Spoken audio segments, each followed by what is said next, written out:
ഒരു 9ാം ക്ലാസ്സിൽ പഠിത്തം നിർത്തിയിട്ട് തന്നെ ഞാൻ കൂലിത്തൊഴിൽ കാര്യങ്ങളിലായിട്ട് ഇറങ്ങിയൊരു വ്യക്തിയാണ്. വാട്സാപ്പ് ഒരു കൂട്ടായ്മയാക്കി ഇത് എൻ്റേതായ പ്രശ്നം മറ്റുള്ളവർക്കും ഉണ്ടായിരുന്നു. ഒരു ജനസേവന കേന്ദ്രങ്ങളുടെ ശൃംഖലയാണ് ഈ മിത്രം.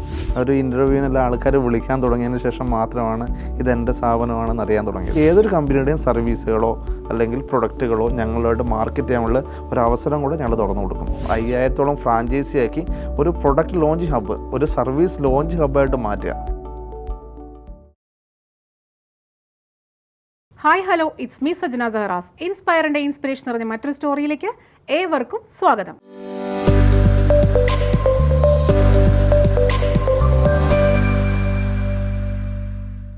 ഒരു ബിസിനസ് തുടങ്ങണം അല്ലെങ്കിൽ ഒരു സംരംഭകനാകണം ഒരുപാട് പേരുടെ ആഗ്രഹമാണ്. പക്ഷേ നഷ്ടം സഹിക്കാനോ റിസ്ക് ഏറ്റെടുക്കാനോ പലർക്കും താല്പര്യമുണ്ടാവില്ല. അങ്ങനെയുള്ളവർക്ക് കൂട്ടായി ഒരു മിത്രമുണ്ടെങ്കിലോ? ഇനി ഒരു ബിസിനസ് തുടങ്ങി സംരംഭകനായി, പക്ഷേ ഒരുപാട് കാര്യങ്ങൾ ഓടണം, ബില്ലുകൾ, ഗവൺമെൻറ് കാര്യങ്ങൾ, ഇതിനെല്ലാം കൂട്ടായി ഒരു മിത്രമുണ്ടെങ്കിലോ? അങ്ങനെ ഒരു മിത്രമാണ് ഇന്ന് നമ്മോടൊപ്പം ഉള്ളത്. ഈ മിത്രം എന്ന വലിയൊരു സംരംഭത്തിൻ്റെ സ്ഥാപകനായിട്ടുള്ള സന്തോഷ് ഈ മിത്രമാണ് ഇന്ന് നമ്മോടൊപ്പം ഇൻസ്പയറിംഗ് സ്റ്റോറി പങ്കുവയ്ക്കുന്നത്. Sir, warm welcome to inspire show of inspiring stories. Thank you sir. അപ്പം നമ്മുടെ പ്രേക്ഷകർക്കായിട്ട് സാറിൻ്റെ നാട് എവിടെയാണ്, വീട്ടിലാരൊക്കെയുണ്ട് എന്നൊന്ന് ഷെയർ ചെയ്യാമോ? നാട് കണ്ണൂരാണ്. കണ്ണൂർ തളിപ്പറമ്പിനടുത്താണ്. വീട്ടിൽ ഭാര്യ, 3 മക്കളാണുള്ളത്. സാർ, ഞാൻ ഇൻട്രോയിൽ പറഞ്ഞിട്ടുണ്ടായിരുന്നു ബിസിനസ് തുടങ്ങാനായാലും ബിസിനസ് തുടങ്ങി കഴിഞ്ഞാലും ഒരു മിത്രമായിട്ട് നമ്മുടെ കൂടെ ഉണ്ടാവുന്നത്. അപ്പോൾ എന്താണ് ഒറ്റ വാക്കിൽ പറഞ്ഞാൽ ഈ മിത്രം? ഈ മിത്രം സർക്കാർ ഇതര സേവനങ്ങൾ സാധാരണ ജനങ്ങൾക്ക് നൽകുന്ന ഒരു ജനസേവന കേന്ദ്രങ്ങളുടെ ശൃംഖലയാണ് ഈ മിത്രം. ഓക്കെ, ജനസേവന കേന്ദ്രങ്ങളുടെ ഒരു ശൃംഖലയാണ് ഈ മിത്രം എന്ന് പറയുന്നത്. ഈ ജനസേവന കേന്ദ്രത്തിൽ എന്തെല്ലാം ഫെസിലിറ്റീസ് ആണ് നമ്മൾ പ്രൊവൈഡ് ചെയ്യുന്നത്? അതായത് സാധാരണ ജനങ്ങൾക്ക് കിട്ടുന്നത് സാധാരണ ഓൺലൈൻ സേവനങ്ങൾ കിട്ടുന്നതിനുപരിയായിട്ട് നമ്മളൊരു സാധാരണ രീതിയിൽ ഒരാൾക്കൊരു ബിസിനസ് കൂടെ സ്റ്റാർട്ട് ചെയ്യാൻ പറ്റും. ഒരു സാധാരണ ഒരാൾക്ക്, അതായത് മുതൽ മുടക്ക് തീരെ കുറഞ്ഞ്, അതായത് ഒരു കമ്പ്യൂട്ടറും പ്രിൻ്ററും മാത്രം ഉപയോഗിച്ചുകൊണ്ട് ഒരു കടമുറിയും വെച്ച് തന്നെ ഒരു ബിസിനസ് സ്വന്തമായി സ്റ്റാർട്ട് ചെയ്യാൻ പറ്റും. സാധാരണ കോടികളും ലക്ഷങ്ങളും മുടക്കി ഒരു ബിസിനസ് ചെയ്യാൻ പറ്റാത്ത ആൾക്ക് വളരെ എളുപ്പത്തിൽ, നഷ്ടസാധ്യത തീരെ ഇല്ലാത്തൊരു ബിസിനസ്സാണ് ഈ മിത്രം എന്നതുകൊണ്ട്, ഈ മിത്രം ചെയ്തുകൊണ്ട് നമുക്ക് നടത്തിയെടുക്കാൻ പറ്റുന്നതാണ്. അപ്പം ഈ മിത്രം എന്ന് പറയുമ്പോൾ നമുക്ക് ഈ പറഞ്ഞ പോലെ ഒരു കമ്പ്യൂട്ടറും അല്ലെങ്കിൽ പ്രിൻ്ററും ഉണ്ടെങ്കിൽ നമുക്കൊരു സ്ഥാപനം തുടങ്ങാൻ പറ്റുന്നതാണ് സാർ പറഞ്ഞിരിക്കുന്നത്. അപ്പോൾ അതിന് എത്രത്തോളം ഒരു മുതൽ മുടക്ക് നമുക്ക് ഫസ്റ്റ് ഇൻവെസ്റ്റ്മെൻറ്റ് നമ്മൾ കൊടുക്കേണ്ടി വരും? തീർച്ചയായും ഒരു കമ്പ്യൂട്ടറും ഒരു പ്രിൻ്ററും പറഞ്ഞാൽ സാധാരണ 20,000 രൂപയാണ് ഒരു കമ്പ്യൂട്ടർ. ഒരു പ്രിൻ്റർ എന്ന് പറഞ്ഞാൽ 12,000 രൂപയാണ്. പിന്നെ ഞങ്ങളുടെ ഒരു ഫ്രാഞ്ചൈസി ചാർജാണ്. ഫ്രാഞ്ചൈസി ചാർജ് എന്തിനാണെന്ന് വെച്ചിട്ടുണ്ടെങ്കിൽ ഞങ്ങൾ തരുന്ന licensing, training, back end support, branding, ഇതിനും കൂടെ ഒരു ഫ്രാഞ്ചൈസി ചാർജ് ഉണ്ട്. അത് 35,000 രൂപയാണ് ഞങ്ങൾ വാങ്ങുന്നത്. ഈ 35,000 രൂപയിൽ ലൈസൻസിങ് വരും. കാരണം ഓൺലൈൻ കേന്ദ്രങ്ങൾ നടത്തുമ്പോൾ അത് ലൈസൻസോടുകൂടി ചെയ്യണം. കാരണം ഒരു ഉദാഹരണം പറയുകയാണെങ്കിൽ ഒരു റെയിൽവേ ടിക്കറ്റ് ആർക്ക് മൊബൈൽ എടുക്കാൻ പറ്റും. പക്ഷെ അത് വിൽക്കണമെങ്കിൽ, ഒരു ബോർഡ് വെച്ച് വിൽക്കണമെങ്കിൽ അതിന് കൊമേഴ്സ്യൽ പോർട്ടൽ വേണം. അതേപോലത്തെ പോർട്ടലുകൾ, അതാണ് ലൈസൻസ് ഉദ്ദേശിക്കുന്നത്. അതേപോലത്തെ ലൈസൻസുകളെല്ലാം സംവിധാനത്തിന് തരും. പിന്നെ ട്രെയിനിങ് ഉണ്ടാവും. ഇതിങ്ങനെ എങ്ങനെയാണ് ഇത്രയും സർവീസുകൾ, 10-300ഓളം സേവനങ്ങളുണ്ട് ഞങ്ങൾക്ക്. അതെങ്ങനെയാണ് ചെയ്യേണ്ടതെന്നുള്ള കൃത്യമായ ട്രെയിനിങ് തരും. പിന്നെ മറ്റൊന്ന് ബാക്ക് എൻഡ് സപ്പോർട്ടാണ്. ബാക്ക് എൻഡ് സപ്പോർട്ട് എന്ന് പറഞ്ഞാൽ ചിലർ കണ്ടില്ലേ, ജനസേവന കേന്ദ്രം തുടങ്ങിയിട്ട് നിർത്തിപ്പോകുന്നത് ഓൺലൈൻ കേന്ദ്രങ്ങളൊക്കെ. അതിൻ്റെ കാരണം എന്ന് വെച്ചാൽ അവരെ സപ്പോർട്ട് ചെയ്യാൻ ഒരു ടീം ഇല്ലാത്തതുകൊണ്ടാണ്. ഞങ്ങളെ സംബന്ധിച്ചുള്ള ഒരു ബാക്ക് എൻഡ് സപ്പോർട്ട് ടീമുണ്ട് ഞങ്ങളെ സംബന്ധിച്ചോളം. ഒരു ഉദാഹരണം പറയുകയാണെങ്കിൽ, എന്തെങ്കിലും ചെയ്തുകൊണ്ടിരിക്കുന്നു, അത് മുന്നോട്ട് പോകുന്നില്ല, ആ മുന്നോട്ട് പോകാതിരിക്കുമ്പോൾ അതായത് സർക്കാർ ഓഫീസോട്ട് വിളിച്ചു ചോദിച്ചാൽ കൃത്യമായ മറുപടിയോ ഞങ്ങൾക്ക് വേണ്ട സപ്പോർട്ടോ കിട്ടില്ല. ആ സമയം അവരെ സഹായിക്കാൻ വേണ്ടി ഞങ്ങൾക്കൊരു ബാക്ക് എൻഡ് സപ്പോർട്ട് ടീമുണ്ട്. അവർ കൃത്യമായ മറുപടി ചെയ്ത് അവിടുത്തെ എന്താണ് പ്രശ്നമെന്ന് നോക്കും. അതേപോലെ ഭാവിയിൽ അതേപോലത്തെ പ്രശ്നം ഉണ്ടായിരിക്കാൻ വേണ്ടി എന്താ ചെയ്യേണ്ടതെന്ന് കൃത്യമായി പഠിപ്പിച്ച് മനസ്സിലാക്കി അത് റെക്ടിഫൈ ചെയ്യും. അപ്പോൾ ഇങ്ങനെയുള്ള സ്ഥാപനങ്ങളിൽ ഏറ്റവും കൂടുതൽ നമുക്ക് കസ്റ്റമേഴ്സിന്, ക്ലയൻസിന് ആവശ്യമായിട്ട് വരുന്നത് ആക്യുറസിയും അതുപോലെ തന്നെ സമയ ക്ലിപ്തതയുമാണ്. അത് എത്രത്തോളം ഈ മിത്രം ക്ലയൻസിന് പ്രൊവൈഡ് ചെയ്യുന്നുണ്ട്? സാധാരണ രീതിയിൽ മറ്റുള്ളവർ നോക്കുമ്പോൾ നമ്മളെ സംബന്ധിച്ചുള്ള കൃത്യമായ ഒരു സിസ്റ്റത്തിൽ കൂടെയാണ് പോകുന്നത്. ഒരു കാരണം അറിയാത്തത് കൊണ്ട് മാറ്റി വെക്കേണ്ട ഒരു അവസ്ഥ വരുന്നില്ല. കാരണം കൃത്യമായ സപ്പോർട്ട് ചെയ്യാനുള്ള ആളുണ്ട്. മറ്റൊന്നിനെ സംബന്ധിച്ചിടത്തോളം ചിലവരെല്ലാം ഇത് ഡോക്യുമെൻ്റെല്ലാം മേടിച്ച് വെച്ചിട്ട് ഇതെന്താണ് ചെയ്യേണ്ടത് തേർഡ് പാർട്ടി കൊടുത്തിട്ടാണ് ചെയ്യുന്നത്. നമ്മളെ സംബന്ധിച്ചോളം നമുക്കൊരു ശക്തമായ ടീം ഉള്ളതുകൊണ്ട് എത്രയും പെട്ടെന്ന് ആ കാര്യങ്ങൾ ചെയ്ത് കൊടുത്ത് അവരുടെ ആവശ്യങ്ങൾ നടത്താൻ സാധിക്കുന്നതാണ്. എങ്ങനെയാണ് ഈ മിത്രത്തിലേക്ക് വന്നത്? അതായത് ഇപ്പോൾ ഒരു ബിസിനസ് തുടങ്ങണമെന്ന് ആഗ്രഹിക്കുമ്പോൾ തീർച്ചയായിട്ടും നമ്മുടെ മുന്നിൽ ഒരുപാട് ഓപ്ഷൻസ് ഉണ്ടാവും. അപ്പോൾ എങ്ങനെയാണ് ജനസേവന കേന്ദ്രം എന്നുള്ള ആ ഒരു മേഖലയിലേക്ക് സാർ എങ്ങനെയാണ് വന്നത്? ആ സ്റ്റോറി, ഇൻസ്പയറിംഗ് സ്റ്റോറി ഒന്ന് പങ്കുവയ്ക്കാമോ? ഞാൻ സംബന്ധിച്ചോളം ഒരു സാധാരണ ഒരു രീതിയിലായിരുന്നു. കാരണം ഒരു 9ാം ക്ലാസ്സിൽ പഠിത്തം നിർത്തിയിട്ട് തന്നെ ഞാൻ കൂലിത്തൊഴിൽ കാര്യങ്ങളിലായിട്ട് ഇറങ്ങിയൊരു വ്യക്തിയാണ്. അതായത് കൃഷിപ്പണി, പെയിൻറ്റിങ്, അങ്ങനെ പല തൊഴിലും ചെയ്തു. ഒരു 15 വർഷത്തോളം ഞാൻ ജോലി ചെയ്തു. കല്യാണമെല്ലാം അതിനുശേഷം കല്യാണമെല്ലാം കഴിച്ച് 2 വർഷം കഴിഞ്ഞിട്ടാണ് SLC എഴുതുന്നത്. അങ്ങനെ കാര്യങ്ങൾ ഇങ്ങനെ മുന്നോട്ട് പോകുന്നു. ചെറിയ ചെറിയ ബിസിനസ് ചെയ്യുന്നു. അതിൻ്റെ പരാജയം, അത് കുറേ നാട്ടിൽ ചെയ്ത ബിസിനസ്സുകൾ പലതും പരാജയമായിരുന്നു. അങ്ങനെ അത് കടബാധ്യത കാര്യങ്ങളാക്കി ഗൾഫിൽ പോകുന്നു. ഗൾഫിൽ പോയിട്ട് അവിടുന്ന് തിരിച്ചു വരുന്നൊരവസ്ഥയുണ്ടായിരുന്നു. ആ തിരിച്ചു വന്നപ്പോഴാണ് എന്തെങ്കിലും നാട്ടിൽ എന്തെങ്കിലും ചെയ്യണമല്ലോ.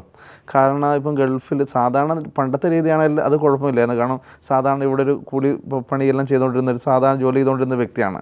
ഗൾഫിൽ പോയിട്ടെല്ലാം വന്ന ഒരു പ്രത്യേക വരുന്നു, കുറേ നാൾ ഇൻസൈഡും കാര്യങ്ങളെല്ലാം ആയിട്ട് വരുന്നു, ഒരു ഗൾഫുകാരനായിട്ട് വന്നിട്ട് പിന്നെ ഒരു സാധാരണ ഒരു പഴയ തൊഴിലോട്ട് പോകാൻ ഒരു മടിയുണ്ടായിരുന്നു. അങ്ങനെ ഒന്ന് സംബന്ധിച്ച് നോക്കിയപ്പോഴാണ് ആ സമയത്താണ് എല്ലാ ഈ സംവിധാനങ്ങളും ഓൺലൈനോട്ട് വരുന്നത്. എന്നാലും അതിനെക്കുറിച്ച് പഠിച്ചപ്പോൾ മനസ്സിലായി. 2014 കാലഘട്ടത്തിലായിരുന്നു. ആ സമയത്തെ സംബന്ധിച്ചോളം ഒരു ബിസിനസ് ചെയ്യണമെന്ന് വെച്ചിട്ടുണ്ടെങ്കിൽ കോടികളിൽ ലക്ഷങ്ങളോ മുടക്കി ചെയ്യാനുള്ള ഒരു ആസ്തിയൊന്നും ഉണ്ടായിരുന്നില്ല. നോക്കുമ്പോൾ ഒരു കമ്പ്യൂട്ടറും ഒരു പ്രിൻ്ററും കൊണ്ട് ബിസിനസ് സ്റ്റാർട്ട് ചെയ്യാം ഈ ജനസേവന കേന്ദ്രമാണെങ്കിൽ. അങ്ങനെ ഞാൻ അത് ചെയ്തു. അവിടെ എനിക്കുണ്ടായിരുന്ന ബുദ്ധിമുട്ടുകളാണ് ഈ മിത്രം എന്ന ഇപ്പം 2400ഓളം സ്ഥാപനങ്ങൾ ഉണ്ടാക്കാനുള്ള കാരണം. കാരണം എന്താ വെച്ചാൽ ഞാനൊരു അവിടെ ചെയ്തുകൊണ്ടിരിക്കുമ്പോൾ എനിക്ക് പല കാര്യങ്ങളും ചെയ്യാൻ പറ്റാതെയായിട്ടുണ്ട്. ആ സമയത്ത് അതായത് സർക്കാർ ഓഫീസോട് ഞാൻ വിളിച്ചു ചോദിക്കുമ്പോൾ എനിക്ക് മറുപടിയില്ല. പിന്നെ മറ്റു പല കാര്യങ്ങൾക്കും ഞാൻ ഇൻഡിവിജ്വലായൊരു വ്യക്തി പോയിട്ട് പല കമ്പനികളുമായി ടൈപ്പ് ചെയ്യാൻ അവരുടെ സർവീസിന് പോകുമ്പം എനിക്ക് ഡയറക്റ്റ് തരില്ല. കാരണം ഒരു വ്യക്തിയാണ്, അതുകൊണ്ട് തരില്ല. അങ്ങനെ അവിടെ ഉണ്ടായിരുന്ന പ്രശ്നങ്ങൾ ഞാനൊരു വാട്സാപ്പ് ഒരു കൂട്ടായ്മയാക്കി. ഇത് എൻ്റേതായ പ്രശ്നം മറ്റുള്ളവർക്കും ഉണ്ടായിരുന്നു. ഞാൻ അവരെ ഹെൽപ്പ് ചെയ്യാൻ വേണ്ടി ഒരു വാട്സാപ്പ് കൂട്ടായ്മയാക്കി. അവരെ ഹെൽപ്പ് ചെയ്യാൻ അങ്ങോട്ടും ഇങ്ങോട്ടും ഹെൽപ്പ് ചെയ്യാന്നുള്ള രീതിയിൽ പിന്നെ ആ രീതിയിൽ തുടങ്ങി. അവിടെ നിന്നാണ് ഇത്രയും വലിയൊരു സ്ഥാപനത്തോട്ട് എത്തിയത്. സാർ ഇപ്പോൾ പറഞ്ഞല്ലോ 9ാം ക്ലാസ്സിൽ പഠനം നിർത്തി പിന്നെ ഒരു ബിസിനസ്സിലേക്കൊക്കെ പോയി എന്ന് പറഞ്ഞു. അതിനുശേഷം കല്യാണത്തിന് ശേഷമാണ് 10ാം ക്ലാസ് പാസ്സാവുന്നത് അല്ലെങ്കിൽ അതിൻ്റെ പരീക്ഷ എഴുതുന്നത് പറഞ്ഞല്ലോ. ആ രസകരമായിട്ടുള്ള സംഭവങ്ങളൊക്കെ ഒന്ന് ഞങ്ങളുമായിട്ട് ഷെയർ ചെയ്യാമോ? തീർച്ചയായും. അത് കല്യാണം കഴിഞ്ഞ് ഒരു 2 വർഷം കഴിഞ്ഞപ്പോഴാണ് SLC എല്ലാം എഴുതാൻ തോന്നലുണ്ടായത്. കാരണം ഇങ്ങനെ പോയാൽ ശരിയാവില്ല. പലയിടത്തും പോകുമ്പോൾ നമ്മളൊരു 9ാം ക്ലാസ്സുകാരൻ തോന്നുന്നുണ്ടായിരുന്നു. അതങ്ങനെയാണ് ഞാൻ പഠിക്കാൻ പോകുന്നത്. നൈറ്റ് വാച്ചാണ് പഠിക്കാൻ പോകുന്നത്. അതായത് ജോലിയെല്ലാം ചെയ്യും. ജോലിയെല്ലാം ശേഷം 6 മണി തൊട്ട് 8 മണി വരെ നൈറ്റ് വാച്ചിനാണ് പോയിട്ടാണ് SLC പഠിക്കാൻ പോകുന്നത്. തീർച്ചയായിട്ടും ആ ഒരു പ്രായത്തിൽ SLC എഴുതാൻ പോകുമ്പോൾ രസകരമായിട്ടുള്ള പല സംഭവങ്ങളും ഉണ്ടായിട്ടുണ്ടാവുമല്ലോ. കാരണം ഏജ് ഗ്രൂപ്പ് തീർച്ചയായിട്ടും വ്യത്യാസമായിരിക്കും. അപ്പോൾ എന്തൊക്കെയായിരുന്നു ആ രസകരമായിട്ടുള്ള സംഭവങ്ങൾ? ഇപ്പം എന്നെ സംബന്ധിച്ചോളം ഞാൻ കുട്ടികളുടെ കൂടെയാണ് SLC തന്നെ. ഇപ്പം തുടക്കം തന്നെ അങ്ങനെയാണ്. ഇപ്പം ഞാൻ SLC എഴുതാൻ വേണ്ടി നേരെ സ്കൂളിലോട്ട് പോകുന്നു. ചപ്പാട് ഹൈസ്കൂളിലാണ്. മീശെല്ലാം വെച്ചിട്ടാണ് പോകുന്നത്. കുട്ടികൾ ഞാനവിടെ രാവിലെ പോകുന്നു. രാവിലെ ഒരു ബുക്കെല്ലായിട്ട് നേരെ പോകുന്നു. അന്നേരം നേരെ കുട്ടികളുടെ എഴുന്നേറ്റ് പറഞ്ഞു ഗുഡ് മോർണിംഗ് സാർ എന്ന് പറഞ്ഞിട്ട് എല്ലാവരും എഴുന്നേറ്റ് പേടിച്ചോടെ നിൽക്കുന്നു. ഞാൻ പിന്നെ എല്ലാവരോടും ഇരിക്കാൻ പറഞ്ഞു. നേരെ അവിടെ വന്നു. എല്ലാവരും പേടിച്ച് നിൽക്കുന്നു. ഞാൻ പോയി നേരെ എടുത്ത് ഫ്രണ്ടിൽ ഒരു റൈറ്റ് സൈഡിലായിരുന്നു ഞാൻ അവിടെ ഇരുന്നപ്പോൾ കുട്ടികളെല്ലാം ചിരിക്കാൻ തുടങ്ങി. അങ്ങനെ അപ്പോഴാണ് ഇത് മാഷല്ല, ഇത് എഴുതാൻ വേണ്ടി വന്ന സ്റ്റുഡൻ്റാന്ന് മനസ്സിലായത്. പിന്നെ എല്ലാവരും നല്ല കമ്പനി, നല്ലൊരു ബന്ധമായിരുന്നു. അപ്പോൾ കുടുംബത്തിലുള്ളവർ നല്ല സപ്പോർട്ടായിരുന്നു അങ്ങനെ എഴുതാൻ പോകുമ്പോൾ? ഇനി ഇതിനൊന്നും പോകണ്ട എന്നൊക്കെ ആരെങ്കിലും പറഞ്ഞിരുന്നോ? അങ്ങനെ പ്രത്യേകം പറഞ്ഞിട്ടുമില്ല. അവർ പറഞ്ഞിട്ട് വല്ല പോയത് അവർ സപ്പോർട്ട് എന്ന് പറഞ്ഞാൽ അങ്ങനെ നിൽക്കില്ല. ഞാൻ പിന്നെ അങ്ങനെ പോവുകയാണ് ചെയ്തത്. ഇഷ്ടത്തിൽ അങ്ങ് പോകല്ലേ. കുടുംബം എപ്പോഴും സപ്പോർട്ട് ചെയ്യാനായിട്ട് ഉണ്ടായിരുന്നു അല്ലേ? തീർച്ചയായിട്ടും. സാർ, ഇപ്പോൾ ഇത്രയും വലിയ ബ്രാഞ്ചസ് ഒക്കെ ഉള്ള ഒരു സ്ഥാപനത്തിന്റെ ഉടമയാകുമ്പോൾ തീർച്ചയായിട്ടും ഒരു ചോദ്യം അല്ലെങ്കിൽ ഒരു സംശയം പ്രേക്ഷകർക്ക് വരും. ബിസിനസ് കുടുംബത്തിൽ നിന്നാണോ വന്നേക്കുന്നത്? മറ്റുള്ളവർ ബിസിനസ് ചെയ്തിട്ടുണ്ടോ കുടുംബത്തിൽ ആരെങ്കിലും എന്നൊരു ചോദ്യം വരും. അങ്ങനെയൊക്കെ ആരെങ്കിലും ബിസിനസ് ചെയ്തിട്ടുണ്ടായിരുന്നോ? തീർച്ചയായും അങ്ങനെ ഒരു കുടുംബത്തിലൊന്നും അല്ല. സാധാരണ കൃഷിക്കാരായിരുന്നു മൊത്തത്തിലുണ്ടായിരുന്നത്. പക്ഷെ എനിക്കെന്താ ചെയ്യുമ്പോൾ തന്നെ മറ്റൊരു രീതിയിൽ ഒരു ബിസിനസ്സിലോട്ട് ചെയ്യണമെന്നുള്ള ആഗ്രഹമുള്ള ആളാണ്. അതുകൊണ്ട് തന്നെ ഇവിടെ വന്ന് ഇപ്പം ബിസിനസ് ചെയ്യാണ്ട് ഇപ്പോൾ എറണാകുളത്ത് വരുമ്പോൾ തന്നെ ഇപ്പം വീട്ടിൽ കുടുംബത്തിലാണെങ്കിൽ ഞാൻ ബിസിനസ് ചെയ്യാൻ പോവുകയാണെന്ന് ഞാൻ നാട്ടുകാരോടോ വീട്ടിൽ വരെ പറഞ്ഞിട്ടില്ല. വീട്ടിൽ പറഞ്ഞില്ല. വീട്ടുകാരോട് പറഞ്ഞ് 25,000 രൂപ സാലറിക്ക് ഇവിടെ ജോലിക്ക് പോവുകയാണെന്ന്. അതുകൊണ്ട് അവർ ഹാപ്പി ആയിരുന്നു. ഇതിനെക്കുറിച്ചൊരു സംശയങ്ങളോ കാര്യങ്ങളോ എന്നെ ഒരു ബുദ്ധിമുട്ടാക്കിയാണോ ഒന്നും വന്നിട്ടുമില്ല.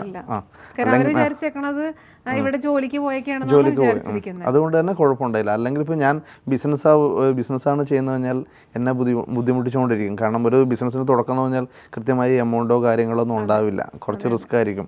അതുകൊണ്ട് തന്നെ എന്നെക്കുറിച്ച് ആരും നെഗറ്റീവ് ആക്കാൻ ആരും ഉണ്ടായിരുന്നില്ല. സാർ തന്നെ മാത്രം ചിന്തിച്ച് സാർ തന്നെ പ്ലാൻ ചെയ്ത് നേരത്തെ പറഞ്ഞ പോലെ സാറായിരുന്നു അതിന്റെ ഓൾ ഇൻ വൺ അല്ലേ? എല്ലാ പ്രവർത്തനങ്ങളും സാർ ഒറ്റക്കായിരുന്നു. ടെൻഷൻസ് ഒന്നും ഷെയർ ചെയ്യാൻ സാർ താല്പര്യം. അതിനുശേഷമാണ് ആൾക്കാർ കൂടിയപ്പോഴും ഈ ബിസിനസ് ചെയ്യുന്നത് എൻ്റെ വീട്ടുകാർക്കോ കുടുംബക്കാർക്കോ ആർക്കും അറിയത്തില്ലായിരുന്നു. അതിന് ഒരു ലെവലിൽ എത്തിക്കാതിന് ശേഷം മാത്രമാണ്, ഒരു ഇൻ്റർവ്യൂവിനെല്ലാം ആൾക്കാർ വിളിക്കാൻ തുടങ്ങിയതിന് ശേഷം മാത്രമാണ് ഇതെൻ്റെ സ്ഥാപനമാണെന്ന് അറിയാൻ തുടങ്ങിയത്. മനസ്സിലാക്കുന്നത്. അത് വലിയ സസ്പെൻസ് ആണ് ആക്ച്വലി. കാരണം ഈ ഒരു SLC ഒരു പ്രായത്തിൽ എഴുതി പാസ്സാവുന്നതായാലും അതല്ലെങ്കിൽ ഒരു സ്ഥാപനം തുടങ്ങിയിട്ട് ഇത്രയും വലിയൊരു സ്ഥാപനത്തിലേക്ക് എത്തിക്കഴിയുമ്പോഴാണ് ഫാമിലി അറിയുന്നതെന്ന് പറയുമ്പോൾ അത് തീർച്ചയായിട്ടും ഒരു രസകരവുമാണ്, അതോടൊപ്പം തന്നെ എക്സൈറ്റിങ്ങുമാണ് അല്ലേ? അതുകൊണ്ട് തന്നെ വളരെ എളുപ്പത്തിൽ ആരെയും ഒന്നും കാണിക്കേണ്ട ആവശ്യമില്ലായിരുന്നു. കാരണം ഇപ്പം നമ്മളൊരു ബിസിനസ് ചെയ്യാൻ വേണ്ടി പോകുന്നു, ബിസിനസ് ചെയ്യാൻ വേണ്ടി അവർ പിറ്റേ ദിവസം വെച്ചിട്ട് ചോദിക്കും, അവർ എല്ലാവരും വീട്ടിൽ നിന്ന് ആയിക്കോട്ടെ അല്ലെങ്കിൽ കൂട്ടുകാരായിക്കോട്ടെ അവരോടൊക്കെ പറഞ്ഞിട്ട് പോകണമെങ്കിൽ അവർ ചോദിക്കും എന്തായി, ശരിയാവുമോ, ശരിയായില്ല ഇത് നടക്കുമോ, ചിലപ്പോൾ അങ്ങനെ ചോദിക്കാം, ചിലപ്പോൾ എന്തായി റിസൾട്ട് എന്ന് ചോദിക്കാം, ചിലപ്പോൾ ഒരു ബിസിനസ് ചെയ്താൽ തുടക്കക്കാർക്ക് എന്താണെന്ന് അറിയാമല്ലോ, തുടക്കത്തിലൊന്നും കൃത്യമായ ഒരു വരുമാനമൊന്നും കിട്ടില്ല. അതുകൊണ്ട് തന്നെ ഇവരുടെയൊക്കെ ചോദ്യങ്ങൾ സാർ ഒഴിവാക്കാൻ വേണ്ടിയിട്ടായിരിക്കാം ഇങ്ങനെ ഒരു ഒളിച്ചു വെക്കൽ ഉണ്ടായത്. എങ്കിൽ പോലും സാറിന് നല്ല ഹോപ്പ് ഉണ്ടായിരുന്നു ഇത് സക്സസിലേക്ക് എത്തുന്നുള്ള ഹോപ്പ്? തീർച്ചയായും ഉണ്ടായിരുന്നു. അതുകൊണ്ട് തന്നെയാണ് ഒരു രൂപ പോലും വരുമാനം കിട്ടാതിരുന്നപ്പോഴും ഇത്രയും ടീമിന് ആദ്യത്തെ കണ്ടീഷനിൽ ഞാൻ പറയുകയാണെങ്കിൽ എനിക്ക് ഓർക്കുന്നു, ഞാൻ ഓൺലൈനിൽ ലോൺ എടുത്തിട്ട് തന്നെയാണ് മറ്റുള്ളവർ നമ്മുടെ സ്റ്റാഫിന് സാലറി കൊടുത്തുകൊണ്ടിരുന്നത്. ആ സമയം അവർ തന്നെ എന്നോട് പറയും ഇതെങ്ങനെ ഇനി മുന്നോട്ട് പോകാൻ പറ്റുമോ എന്നുള്ള തോന്നൽ നമ്മുടെ സ്റ്റാഫ് തന്നെ പറയാറുണ്ടായിരുന്നു. അതിനുശേഷമാണ് ഇത്രത്തോളം വലിയൊരു പ്രസ്ഥാനത്തിലേക്ക് എത്തിയത്. അപ്പം തീർച്ചയായിട്ടും ഈ മിത്രം എന്ന് പറയുമ്പോൾ നമ്മൾ ഇന്നത്തെ കാലത്തായാലും ഏതൊരു കാലഘട്ടം നോക്കിയാലും ഒരു സ്ഥാപനം മുന്നോട്ട് കൊണ്ടുപോകുന്നതിന് ഒരുപാട് ബുദ്ധിമുട്ടും. അതേ സമയത്ത് ഒരു എബവ് 2000 ബ്രാഞ്ചസ് ആണ് ഈ മിത്രത്തിനുള്ളത്. അപ്പോൾ തീർച്ചയായിട്ടും അതിൻ്റെ തലവേദന എന്ന് പറയുന്നത് ചെറുതായിരിക്കില്ല, അത്രയും വലുതായിരിക്കും. അപ്പോൾ ഒരു വലിയ ടീം തന്നെ സാറിന് അതിനൊപ്പം ഉണ്ടോ, സാർ ഒറ്റയ്ക്കാണോ ഇത് ഹാൻഡിൽ ചെയ്യുന്നത്? തുടക്കം വന്നത് ഒറ്റയ്ക്കായിരുന്നു. തുടക്കത്തെ കാരണം വെച്ചാൽ ആദ്യം ഒരു വലിയൊരു ലക്ഷങ്ങൾ വെച്ചിട്ടോ അങ്ങനെ ചെയ്തൊരു ബിസിനസ് അല്ല. ഞാൻ തന്നെ ഗൾഫിൽ നിന്നെല്ലാം പോയി വന്നു ചെറിയൊരു എമൗണ്ട് വെച്ചിട്ട് തുടങ്ങിയതാണ്. അതായത് ചെറിയൊരു എമൗണ്ട് വെച്ചിട്ട് ചെറുതായിട്ട് തുടങ്ങിയ സംവിധാനമാണ്. ആദ്യത്തെ സെയിൽസ്മാൻ ഞാൻ തന്നെയാണ്, ആദ്യത്തെ മാനേജർ ഞാൻ തന്നെയാണ്, ആദ്യത്തെ ട്രെയിനിങ് കൊടുക്കുന്ന ആൾ ഞാൻ തന്നെയാണ്, ഓൾ ഇൻ വൺ. അതിനുശേഷമാണ് പതുക്കെ ഓരോന്നായിട്ട് ഓരോ ആളായിട്ട് കൂടുകയാണ് ചെയ്തത്. കണ്ണൂരാണ് ആദ്യം ഇത് സ്റ്റാർട്ട് ചെയ്തതെങ്കിലും അതിനുശേഷം നേരെ എറണാകുളത്ത് വന്നു. എറണാകുളത്ത് ഒരു ഓഫീസിലൊരു സിംഗിൾ സീറ്റിലാണ് സ്റ്റാർട്ട് ചെയ്തത്. അവിടെ നിന്നാണ് ഇത്രത്തോളം വലിയൊരു ടീമായിട്ട് വളർന്നു വന്നത്. അപ്പോൾ എനിക്ക് ചോദിക്കാനുള്ള മറ്റൊരു ചോദ്യം, ഈ മിത്രത്തിലേക്ക് വന്നപ്പോൾ അതിൽ എന്തെല്ലാം പ്രതിസന്ധികൾ സാറ് നേരിടേണ്ടി വന്നിട്ടുണ്ട്? ഈ മിത്രത്തിനെ സംബന്ധിച്ചോളം ഞാനൊരു ഫ്രാഞ്ചൈസി കൊടുക്കുകയാണ് ചെയ്തത്. അവിടെ സംബന്ധിച്ചോളം എന്നെ സംബന്ധിച്ചോളം ഞാൻ ഈ കാര്യങ്ങളൊക്കെ എനിക്ക് അറിയാവുന്ന ആളാണ്. പിന്നെ നല്ലൊരു ശക്തമായ ടീമും ഉണ്ടായിരുന്നു. പിന്നെ അവിടെ വന്നൊരു ബുദ്ധിമുട്ടെന്ന് പറഞ്ഞാൽ കൊറോണ സമയത്താണ്. ശരിക്കും ആ കൊറോണ സമയത്ത് ഞങ്ങൾ തീരുമാനിച്ചാണ് ഇതെല്ലാം നിർത്താം എന്നുള്ള കണ്ടീഷൻ ഞങ്ങൾ ടീം തീരുമാനിച്ചതാണ്. ഞങ്ങളുടെ ടീമടക്കം തീരുമാനിച്ചു.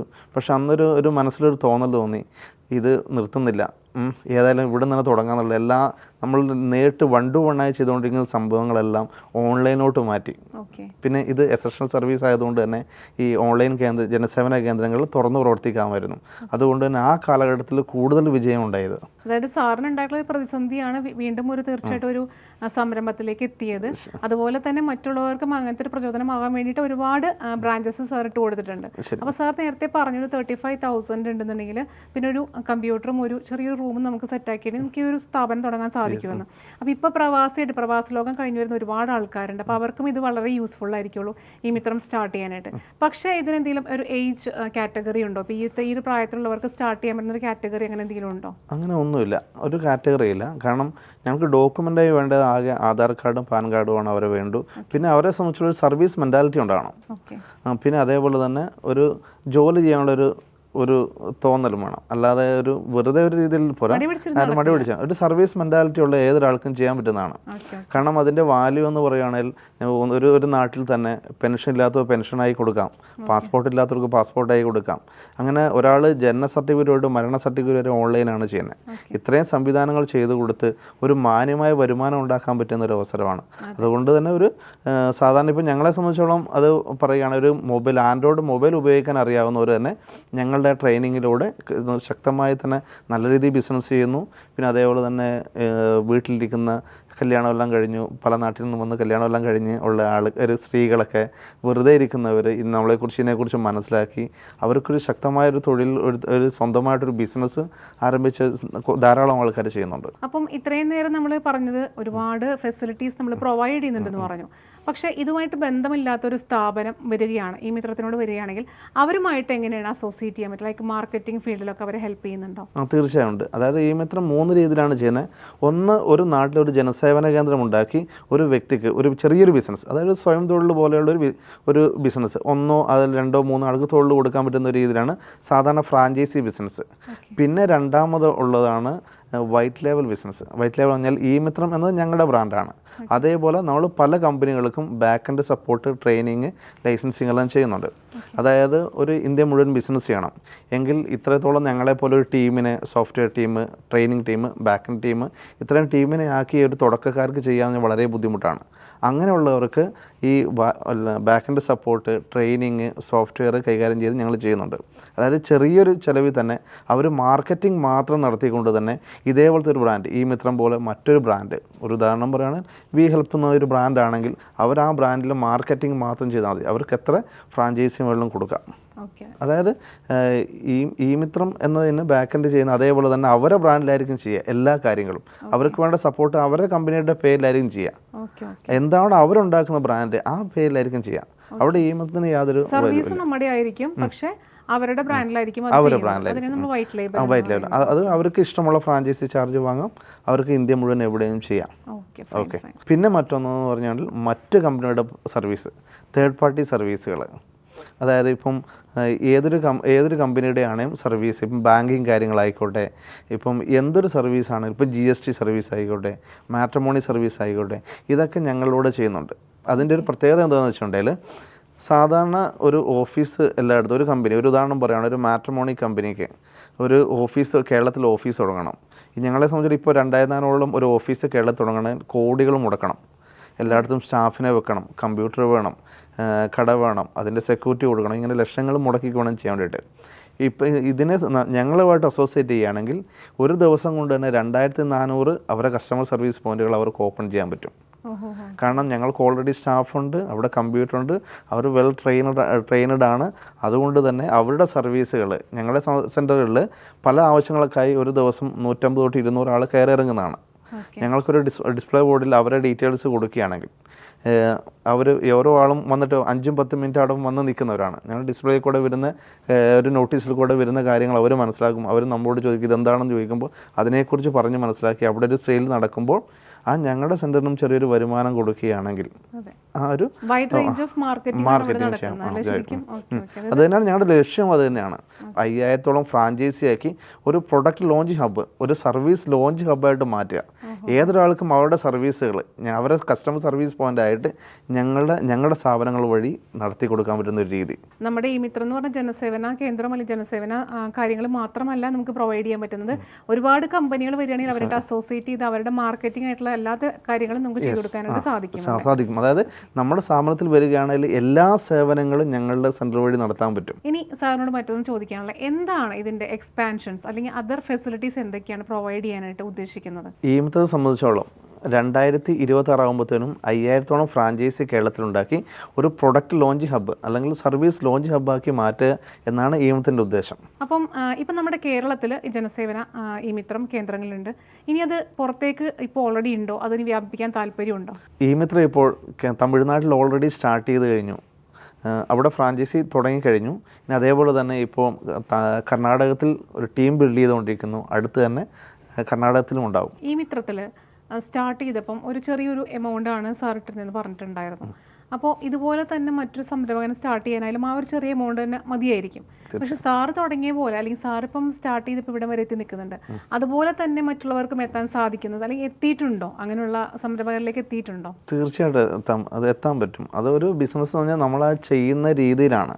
ഇപ്പം ഞങ്ങളെ സംബന്ധിച്ചോളം ഇപ്പം ഈ വൈറ്റ് ലേബൽ എന്ന സിസ്റ്റത്തിൽ കൂടെ ചെയ്യുകയാണെങ്കിൽ ഒരിക്കലും നഷ്ടസാധ്യത വരില്ല. കാരണം അല്ലാതെ ഇപ്പം ഞങ്ങളിപ്പം ഇപ്പം ഞങ്ങളെപ്പോലെ തന്നെ ഒരു ടീം ആദ്യം തന്നെ തുടക്കത്തിൽ ഉണ്ടാക്കി ചെയ്യുമ്പോഴാണ് ഇതേപോലെ പരാജയം വരുന്നത്. ഓക്കെ, കാരണം ഇത്രത്തോളം ഈ തുടക്കത്തിൽ ഇത്രത്തോളം ഫ്രാഞ്ചൈസി ഒന്നും വരില്ല, ചെറിയ ഫ്രാഞ്ചൈസി വന്നിട്ടുള്ളൂ. അന്നേരം ഈ ഇത്രയും വലിയ ടീമിനെ മെയിൻറ്റെയിൻ ചെയ്യാൻ പറ്റില്ല. അതുകൊണ്ടാണ് പല കമ്പനികളും വന്ന് നിർത്തിപ്പോകുന്നത്. ഒരു സ്ഥാപനം തുടങ്ങിയിട്ടുണ്ടെങ്കിൽ അത് തുടങ്ങാനായിട്ട് ചിലപ്പോൾ ഭയങ്കരമായിട്ട് സപ്പോർട്ടൊക്കെ നമുക്ക് ലഭിച്ചിരിക്കും. പക്ഷേ അതിൻ്റെ ട്രെയിനിങ് ആയാലും അല്ലെങ്കിൽ അതിൻ്റെ മെയിൻ്റനൻസ് ആയാലും അതിൻ്റെ കണ്ടിന്യൂറ്റി പോകുമ്പോഴായാലും നമുക്ക് ചിലപ്പോൾ ആ സപ്പോർട്ട് കിട്ടിയെന്ന് വരില്ല. അപ്പോൾ സാറിൻ്റെ ഈ ഒരു ശാഖകളിലേക്ക് വരുമ്പോൾ അവർക്ക് എത്രത്തോളം ആ ഒരു ക്ലാസ് ആയാലും ട്രെയിനിങ് ക്ലാസ് ആയാലും ഒക്കെ സാർ എത്രത്തോളം കൊടുക്കുന്നുണ്ട് അവർക്ക്? കൃത്യമായി ഞങ്ങളൊരു സിസ്റ്റമുണ്ട്. ആ സിസ്റ്റം ഉള്ളതുകൊണ്ട് തന്നെ ഇപ്പം മാർക്കറ്റിങ്ങിൽ കൂടെ ഒരാൾ നമ്മുടെ അടുത്ത് വന്നു കഴിഞ്ഞാൽ കൃത്യമായി അടുത്തത് ട്രെയിനിങ് ടീമിൻ്റെ അടുത്താണ് എത്തുക. ട്രെയിനിങ് ടീമിൻ്റെ അടുത്ത് വന്നിട്ട് അവിടെ കൃത്യമായി ഞങ്ങൾ റിപ്പോർട്ട് നോക്കും, അവർ പഠിച്ചോ, ആ കാര്യങ്ങൾ മനസ്സിലാക്കുന്നുണ്ട്. അതിനുശേഷം ഒരു ശക്തമായ ബാക്ക് എൻഡ് സപ്പോർട്ട് ടീം ഉള്ളതുകൊണ്ട് തന്നെ അവർ നിലനിർത്തി കൊണ്ടുപോകാനുള്ള എല്ലാ കാര്യങ്ങളും ഞങ്ങൾ ചെയ്യുന്നതാണ്. ഓക്കെ. അപ്പോൾ ഇത് സ്റ്റാർട്ട് ചെയ്യാൻ ഉദ്ദേശിച്ച സാറിനെ കോൺടാക്ട് ചെയ്തിട്ടുണ്ടെങ്കിൽ ഇത്ര ടൈം പീരീഡ് ഒക്കെ ഉണ്ടോ, ഇങ്ങനെ ഒരു ട്രെയിനിങ് പീരീഡ് ഒക്കെ അങ്ങനെ കൊടുക്കുന്നുണ്ടോ? തീർച്ചയായും ഉണ്ട്. അതായത് ഒരാൾ വന്നതിന് ശേഷം ഞങ്ങൾ ഒരു 15 ദിവസം ട്രെയിനിങ് ആണ് ഉണ്ടാകുന്നത്. ഈ 15 ദിവസം കൊണ്ടാണ്, ആ 15 ദിവസം ട്രെയിനിങ് 1 to 1 ആണ്. ഒരു വ്യക്തിക്ക് വേണ്ടി ഒരു ട്രെയിനർ തന്നെ എടുക്കുന്നതാണ്. അത് ഓൺലൈൻ മുഖേനയാണ്. അത് ട്രെയിനിങ് എന്ന് പറഞ്ഞാൽ അവരെ കൊണ്ട് ചെയ്ത് പഠിപ്പിക്കുകയാണ് ചെയ്യുന്നത് ഇത്രയും സേവനങ്ങൾ. അതുകൊണ്ട് തന്നെ അവർ തെറ്റ് പറ്റും, അപ്പോൾ കൃത്യമായി പറഞ്ഞു കൊടുത്ത് ഇതെങ്ങനെയല്ല ചെയ്യേണ്ടതെന്ന് പറഞ്ഞു കൊടുത്ത് തന്നെ ചെയ്യുന്നതുകൊണ്ട് തന്നെ ഒരു സാധാരണ ഒരു ആൻഡ്രോയിഡ് മൊബൈൽ ഉപയോഗിക്കുന്നവർക്ക് തന്നെ ഇത് ചെയ്ത് വിജയിപ്പിച്ചു കൊണ്ടുപോകാൻ പറ്റും. ഒരുപാട് സമയം, ഒരുപാട് പൈസയൊക്കെ നമുക്ക് നമ്മുടെ എനർജിയൊക്കെ കളയാതെ നമുക്ക് വളരെ എളുപ്പത്തിൽ ഈ മിത്രത്തിൽ നമുക്ക് ഫെസിലിറ്റീസ് പ്രൊവൈഡ് ചെയ്യുന്നുണ്ട്. അതുകൊണ്ട് തീർച്ചയായിട്ടും നമുക്ക് യൂസ്ഫുൾ ആക്കാം. പിന്നെ അതേപോലെ തന്നെ 2-3 തരത്തിൽ തന്നെ സപ്പോർട്ടും ഉണ്ട്. എന്തെങ്കിലും ഒരു സംശയം വന്നു കഴിഞ്ഞാൽ തന്നെ ഒരു വാട്സാപ്പ് മുഖേനയും ചെയ്യാൻ പറ്റും, ഫോൺ വഴിയും ചെയ്യാൻ പറ്റും, എനിഡെസ്ക് സോഫ്റ്റ്വെയർ മുഖേനയും സപ്പോർട്ട് ഉണ്ടാവും. സാർ, നമ്മൾ നേരത്തെ പറഞ്ഞപ്പം ആ കഥയിലൂടെ പോയിട്ടുണ്ടായിരുന്നു, ഒരു പ്രവാസ ലോകത്തിലേക്ക് പോയിരുന്നു, പ്രവാസിയായിരുന്നു എന്നുള്ളതൊക്കെ. അപ്പോൾ പ്രവാസം കഴിഞ്ഞ് വന്നപ്പോഴേ മുന്നേ ആയാലും എന്തെല്ലാം ബിസിനസ്സാണ് സാർ ചെയ്തിരുന്നത്? അതിൻ്റെ കാര്യം എന്ന് വെച്ചാൽ ഞാൻ ഒരു പഠിത്തം നിർത്തിയ 9ാം ക്ലാസ്സിൽ പഠിത്തം നിർത്തി ചെയ്ത പണി തന്നെ ആദ്യം കൃഷിപ്പണിയാണ്. കൃഷിപ്പണി അത് തന്നെ ഒരു ബിസിനസ് രീതിയിലാണ് ഞാൻ എടുത്തത്. ആദ്യം ഞാൻ തൊഴിലൊക്കെ പഠിച്ചു, ആ നാട്ടിൽ തന്നെ, ജനിച്ച സ്ഥലത്ത് തന്നെ ഈ തൊഴിലൊക്കെ ചെയ്തു. ആ തൊഴിലൊക്കെ ചെയ്തതിന് ശേഷം ഈ ഒരാൾ പണി എടുത്തുകൊണ്ട് ഇരുന്നാൽ അവൻ ജീവിതകാലം മുഴുവൻ പണിക്കാരനാണെന്നുള്ള ഒരു ധാരണ അന്ന് തന്നെ മനസ്സിലായി. അതുകൊണ്ട് തന്നെ ഞാൻ എന്ത് ചെയ്യാൻ വെച്ചാൽ വലിയ തോട്ടങ്ങളുടെ വലിയ കാര്യങ്ങളെല്ലാം മൊത്തത്തിൽ തന്നെ ഞാൻ കരാറ് പണിയായിട്ട് എടുക്കും. എന്നിട്ട് മറ്റുള്ളവരെ വെച്ച് പണിയെടുപ്പിക്കും. അന്നേരം ഒരു നല്ലൊരു ലാഭം കിട്ടും. എല്ലാ പരിപാടികളും പല കാര്യങ്ങളും ഞാൻ ചെയ്തിട്ടുണ്ട്. അതിലൊക്കെ ഞാൻ ആദ്യം ആ തൊഴിൽ പഠിച്ചതിന് ശേഷം അതൊരു ബിസിനസ് മോഡിലോട്ട് ഞാൻ കൊണ്ടുവരാറുണ്ട്. അതായത് പെയിൻറ്റിങ് ആണെങ്കിലും, അതായത് 5-6 മാസം മാത്രമേ പെയിൻറ്റിങ് ഞാൻ പണിയെടുത്തുള്ളൂ. അതിനുശേഷം എന്ത് ചെയ്തു, ഞാൻ പിന്നെ മറ്റുള്ളവരെ വെച്ച് തൊഴിലെടുപ്പിക്കുകയാണ്. ഇത് കരാറായിട്ട് ഞാൻ എടുത്തതിന് ശേഷം മറ്റുള്ളവരെ കൊണ്ട് ചെയ്യുകയാണ് ചെയ്തത്. അങ്ങനെ എല്ലാ തൊഴിലേക്ക് ഇറങ്ങുമ്പോൾ അതിനെക്കുറിച്ച് ശരിക്കും പഠിക്കാൻ വേണ്ടി അത് ചെയ്ത് നോക്കിയിട്ടാണ് സ്റ്റാർട്ട് ചെയ്യുന്നത്. അതെ, കൃത്യമായി അത് പഠിച്ചതിന് ശേഷം അതൊരു ബിസിനസ് രീതിയിലോട്ട് എത്തുന്നു. അങ്ങനെ പല കാര്യങ്ങളും ചെയ്തു, കല്യാണമൊക്കെ കഴിഞ്ഞു. അങ്ങനെയാണ് ഒരു റബ്ബർ സ്ലോട്ടിങ്ങിൻ്റെ ഒരു ബിസിനസ് വന്നത്. കാരണം ആ 2011 ആ കാലഘട്ടത്തിൽ റബ്ബറിന് നല്ല വില കൂടിയിരുന്ന സമയത്ത് പെട്ടെന്ന് വില കുറഞ്ഞു. അങ്ങനെ ഒരു 260-240 രൂപ വിലയുണ്ടായിരുന്നത് വെറും 120-130 വന്നപ്പോൾ ഞാൻ ലക്ഷങ്ങൾ മുടക്കി ചെയ്തുകൊണ്ടിരുന്ന എൻ്റെ ബിസിനസ് പാടെ പരാജയപ്പെട്ടു. ആ പരാജയപ്പെട്ടതോടെ വളരെ ഒരു കടബാധയായി. ആ സമയത്ത് തന്നെ എനിക്ക് മറ്റൊരു ബുദ്ധിമുട്ടുണ്ടായിരുന്നു. എൻ്റെ ശരീരം തളർന്നു പോയിരുന്നു. ആ ശരീരം തളർന്നു പോയപ്പോൾ എനിക്ക് കൃത്യമായി തോട്ടത്തിൽ പോകാനോ മറ്റു കാര്യങ്ങൾ ചെയ്യാനോ ജോലിക്കാരെ കൃത്യമായി കൊണ്ടുപോകാനോ അത് മെയിൻറ്റെയിൻ ചെയ്യാൻ പറ്റാതായി. അങ്ങനെ വന്നപ്പോൾ എന്ത് ചെയ്തു, ആ സമയത്ത് വളരെ സ്ട്രോക്ക് ആയതാണ്. അതോട് തന്നെ ആ ബിസിനസ് വളരെ നഷ്ടത്തിലായി.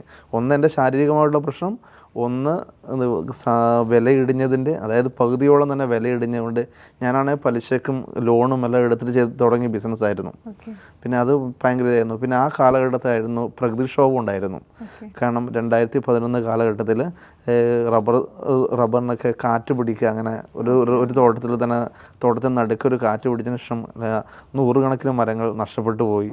അങ്ങനെ ഒരു ഭയങ്കര ബുദ്ധിമുട്ടുണ്ടായിരുന്നു. അങ്ങനെ ഭയങ്കര കടബാധ്യതയായി. കാരണം കടബാധ നാട്ടിൽ പെട്ടെന്നൊരു ജോലി കടബാധയായി കഴിഞ്ഞാൽ പിന്നെ മറ്റുള്ള ആരും അടുപ്പിക്കില്ല നാട്ടിൽ നിന്നാൽ. കാരണം എങ്ങനെ അവർ എന്തൊരു രൂപ കടം ചോദിച്ചാലും നമുക്ക് തരില്ല. അതിനു മുമ്പ് നമ്മുടെ നല്ല രീതിയിലാണെങ്കിൽ ആരും എന്ത് വേണമെങ്കിലും പൈസ തരും. അത് പറ്റാതെ കൊണ്ട് തന്നെ ഒരു കൂട്ടുകാരൻ്റെ സഹായത്തോടെ ഗൾഫിൽ പോയി. അതിനുശേഷം അവിടെ നല്ല രീതിയിൽ കഷ്ടപ്പെട്ട് ഒരു ഓവർ ടൈം എല്ലാം എടുത്തു, എൻ്റെ കടങ്ങളെല്ലാം വീട്ടി. പിന്നെ അവിടുന്ന് ഒന്നുമല്ല, ഒരു ബന്ധമില്ലാത്ത ജോലിയായിരുന്നു, ഓഫീസിൽ വർക്കായിരുന്നു. അതിനുശേഷം അവരെന്നെ പരമാവധി മുന്നിലോട്ട് എത്തിക്കാൻ വേണ്ടി നോക്കി. കാര്യം കൃത്യമായി വർക്കും കാര്യങ്ങളും ചെയ്യുന്നതുകൊണ്ട് തന്നെ. അങ്ങനെ അവിടുന്ന് ഒരു മെയിൻ ഓഫീസോട്ട് ജോലി ചെയ്യാൻ വേണ്ടി പോയി. അവിടെ സംബന്ധിച്ചുള്ള എനിക്ക് പിടിച്ച് നിൽക്കാൻ പറ്റാതായി.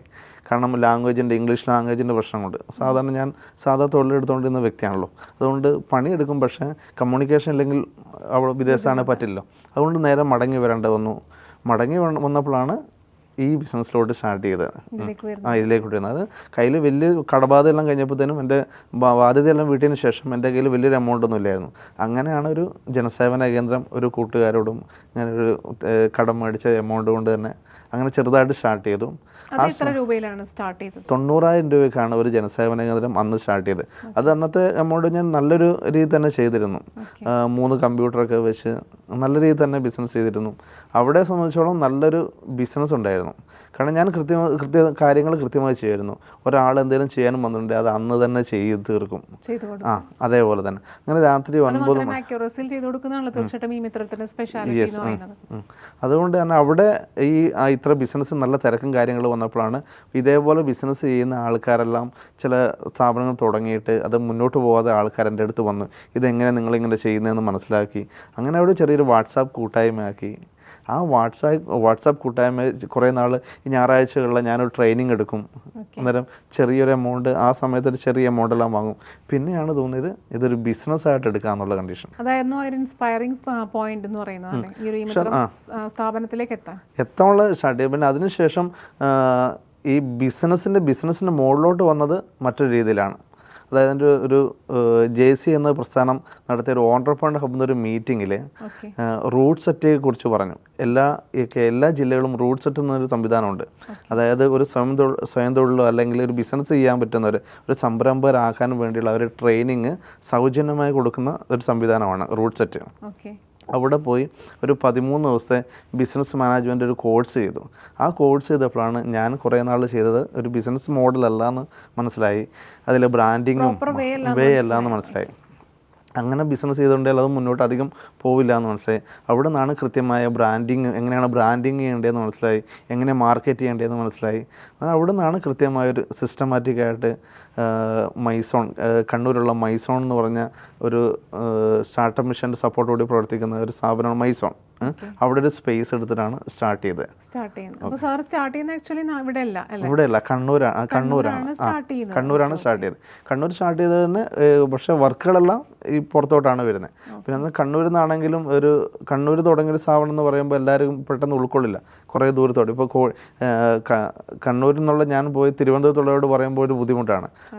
പിന്നെ തോന്നി എറണാകുളത്ത് വന്നാൽ ഏത് ബിസിനസ്സിനും ഒരു ഹബ്ബാണല്ലോ എറണാകുളം. അങ്ങനെ എറണാകുളത്ത് വന്ന് ഒരു ചെറിയൊരു സീറ്റിൽ തുടങ്ങി. ഇപ്പം എത്രത്തോളം സ്റ്റാഫ് നമ്മുടെ ഈ മിത്രത്തിലുണ്ട്? ഈ മിത്രത്തോടെ ഇപ്പം 40ഓളം സ്റ്റാഫുകൾ ഡയറക്റ്റ് വരുന്നുണ്ട്. പിന്നെ അതേപോലെ ഈ മിത്രം മൊത്തത്തിൽ വരികയാണെങ്കിൽ ഈ മിത്രത്തിൽ കൂടെ തന്നെ ഒരു 6,000-7,000 പേർക്ക് തന്നെ തൊഴിൽ നടക്കുന്നുണ്ട്. അപ്പം തീർച്ചയായിട്ടും കേരളത്തിൽ എനിക്ക് സംശയമാണ് ഒരു എബൌട്ട് 2000 ബ്രാഞ്ചസ്, 40 ഡയറക്റ്റ് സ്റ്റാഫ്, അതുപോലെ തന്നെ ഇത്രയും ഒരുപാട് ഇൻഡയറക്റ്റ് ആയിട്ടുള്ള സ്റ്റാഫുകൾക്ക് ജോലി എടുക്കാൻ പറ്റുന്നത് വളരെ അപൂർവമായിട്ടുള്ളൊരു കാര്യമാണ്. അപ്പോൾ ഈ ഒരു കമ്പനിയുമായിട്ട്, ഈ മിത്രത്തിനായിട്ട് മറ്റൊരു വലിയൊരു കമ്പനി ടൈപ്പ് ചെയ്യാനായിട്ട് ഉള്ള ഒരു കാര്യം വരികയാണെങ്കിൽ അത് താല്പര്യമുണ്ടോ?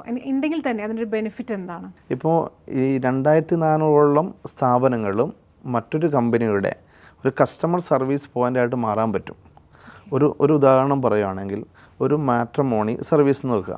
ഈ മാട്രിമോണി സർവീസ് സാധാരണ രീതിയിൽ ഇപ്പോൾ ഇവിടെ ഇപ്പോൾ കേരളത്തിൽ നടന്നുകൊണ്ടിരിക്കുന്ന 10,000-8,000 രൂപയും വാങ്ങുന്നതിനുള്ള കാരണം അവർക്ക് എല്ലാ സ്ഥലത്തും ഓഫീസ് വേണം, സ്റ്റാഫ് വേണം, കമ്പ്യൂട്ടർ വേണം, വാടക വേണം, AC വേണം. ഇതിൻ്റെയൊക്കെ എമൗണ്ട് ആരാ കൊടുക്കണ്ടേ?